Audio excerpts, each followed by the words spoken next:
Hi everyone and welcome to another recipe video. And today I'm making this super stunning and super fluffy black sesame paste wool roll bread. It's perfect for breakfast.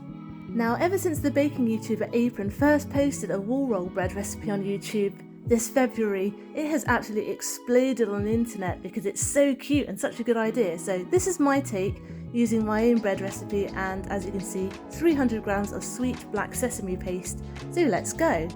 First you're going to take 10 grams of yeast, add 1 teaspoon of caster sugar and 100 milliliters of warm milk. Just going to give that a little stir together until it's smooth, and then set it aside for a couple of minutes until it's bubbling because we want that yeast to wake up. Now we're taking 350 grams of bread flour, adding 60 grams more caster sugar, and half a teaspoon of salt just to bring out the flavour a bit in the bread, and adding our lovely foamy yeasty mixture. Delicious. Now we're going to add another 65 milliliters of milk. This one doesn't have to be warm. And adding 1 egg. This is a medium-sized egg, but a small one will do too. And last but not least, we're adding 30 grams of softened unsalted butter. Make sure it's soft, not straight out of the fridge, otherwise you'll have a hard time mixing it in. So we're just going in with a wooden spoon now and combining it until it starts to form a dough.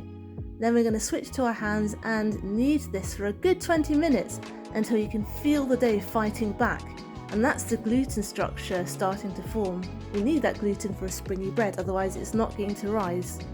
Sorry Mr. Tash Cakes, I'm going to remove my rings just for the minute so I don't get dough embedded in between my rings, which always doesn't feel good and is hard to clean. So as you can see, the dough is coming together and becoming really smooth and springy. If you have a bread machine, use that instead, it's much easier, or dough hooks. So as you can see, it's nice and elastic now. And what we're going to do is we're going to pop this into an oiled bowl. I just used a little vegetable oil to grease the bowl so it doesn't stick. Cover it with cling film, and then we're going to wait for about an hour or until it doubles in size. So leave it somewhere warm but not too warm.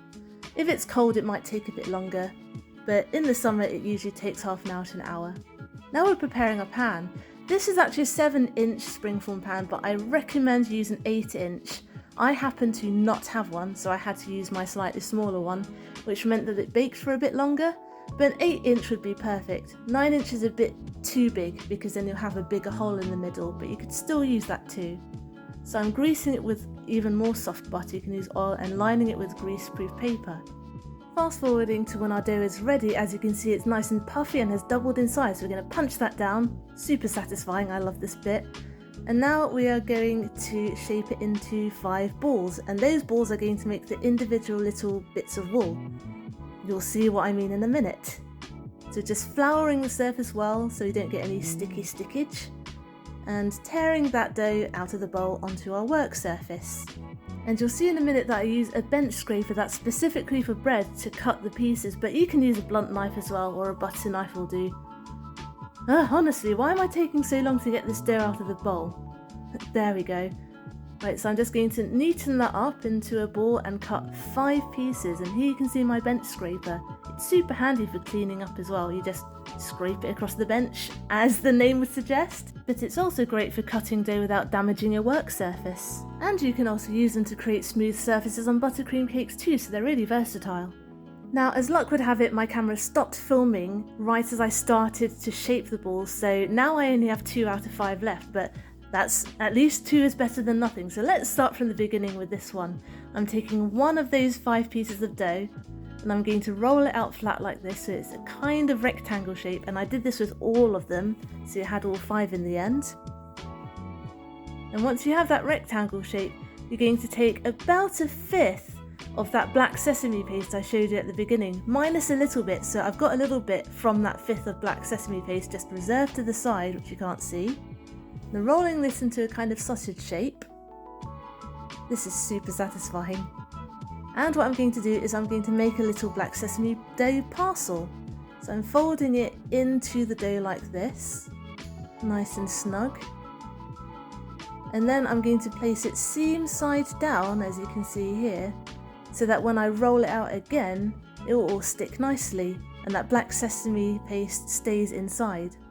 I'm just adding a little bit more flour so the dough doesn't stick to the surface, only itself. And we're going to roll again into another rectangle. Well, actually technically it's an oval. Rectangly, ovally shape, it doesn't have to be perfect. Just sort of this kind of shape will do. As you can see, you're starting to see this black sesame peeking through there like a shadow. And this is going to be really impressive when we cut it in a little bit. So now that we have sort of the right shape, we're going to take that little extra piece of black sesame paste that we snapped off of that 1/5, and we're going to place it on one side of our oval rectangle shape thing. So I'm going to roll it up into a smaller sausage here. You can see I'm choosing to put it at the bottom side of it. Now the most interesting bit, we're going to take our bench scraper or knife and we're going to cut really thin little stripes into the dough on the longer side.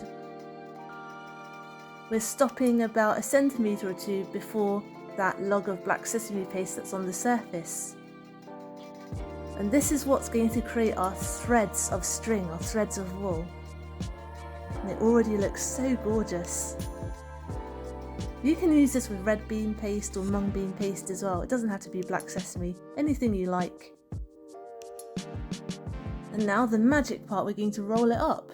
So as you can see, I'm taking the black sesame sausage paste rather, rolling it up from there to the ends of the strings. And that is what creates the cottony, stringy effect. Now we have the one roll of wool, bread wool. Now that we have that, we're shaping it carefully so we don't squash all those strings flat, because we want that shape.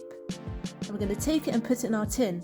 And here you can see I've already done 3, which my camera very kindly didn't film, but now you see the gist of it. And you're just going to stuff it in nice and tight. Again, this is a slightly smaller pan than I'd recommend using, but it still worked. This is 7-inch, but I recommend you use 8. Now we're going to do that with the remaining ball, which I'm going to speed up now, so just sit back and relax and watch. Now this technique is quite similar to spiral bread buns, which is a classic Chinese bakery bun, which I was actually planning on making, but once I saw this wool bread, gosh, it's so cute, I couldn't resist. So next time I'll show you how to make the spiral buns, in which you do use the same sort of stripy cutty type technique. Anyway, now you can see the 5 rolls, and we're going to leave it to proof for another hour. So cover it until it doubles in size, not necessarily an hour I guess. It very much depends on how warm or cold your room is. But isn't that already so beautiful? Gosh, I can't wait to see it bake. When you're nearly ready to bake, preheat the oven to 180 degrees C and make a glaze for the top. So I'm doing that by beating an egg, and I'm going to whisk in a little bit of milk. I just use a dash or 2 just to loosen it up. And this brushed onto the top of the bread is going to create a really golden, lovely colour when it's baking. So it's as simple as that. Maybe just an extra dash. An extra dash won't hurt. And this will make the top extra shiny too. So now it's time to brush this liberally over the top of our proofed dough, and look at how beautiful that is already. I love the definition of each stripe, each little strip of dough. So we're just going to evenly coat the top with our egg wash like this. And be careful not to poke it too hard, because again, we don't want to flatten our strings and ruin all our hard work. We want those clearly defined stripes. So now it's time to bake it for about 30 minutes until it's fully risen and golden and a little bit pale in the centre, but not too much. And now it's done. Now you need to let it cool. As you can see, the middle collapsed on me because I actually poked it with my finger too hard. So that was my fault, but it still looks great. And if you get any sticking like I'm experiencing here, just get a blunt knife and gently run it around the edge like so. Careful not to score your pan a bit too much, and careful not to stab your bread after all of your hard work. Just gently run it around the side like this, and it should come out easily. Of course it would have come out easily had I greased it enough, but there we go. And now it's done, gorgeous, ready to be torn into with your bare hands. Thanks for watching. I hope you enjoyed this video, and I hope you'll join me next Wednesday for my next one. Get the full recipe on my blog tashcakes.com, and find me on Instagram as tashcakestastes. Subscribe and hit the notification bell if you'd like to see more.